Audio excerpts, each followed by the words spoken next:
75 morts.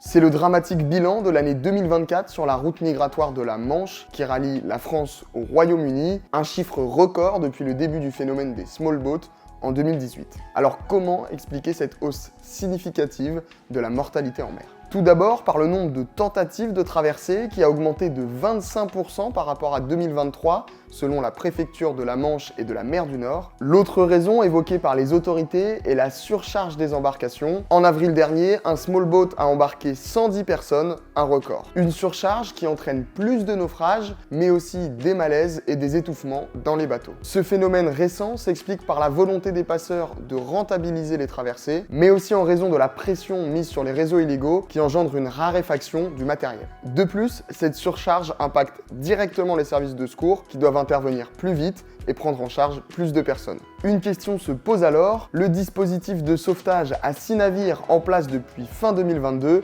est-il encore adapté ? Des sauveteurs pointent notamment l'utilisation du Mink et du Riddance, d'anciens chalutiers affrétés par la Marine nationale qu'ils jugent trop lents pour le sauvetage. Le préfet maritime, lui, défend ce dispositif. Il est important au contraire d'avoir des moyens divers entre les patrouilleurs de la Marine nationale, les vedettes de surveillance côtière ou les semi-rigides de la SNSM. Le moyen idéal n'existe pas, c'est le maillage qui prévaut. Pour améliorer la rapidité d'intervention, le Cross-Greené, qui coordonne les secours, teste de nouvelles méthodes. Notamment l'envoi d'un hélicoptère en primo-arrivant pour stabiliser la situation avant l'arrivée des bateaux. En réponse à cette année noire, le gouvernement mise sur la lutte contre les réseaux de passeurs. Lors de sa visite dans le Pas-de-Calais, fin novembre, le ministre de l'Intérieur, Bruno Retailleau, a annoncé un renforcement des forces de l'ordre présentes sur le littoral. Il veut aussi remettre sur la table la question des accords migratoires avec les Britanniques. En attendant, le bilan humain, lui, continue de s'allonger. Depuis le début de l'année 2025, 2 jeunes hommes ont déjà perdu la vie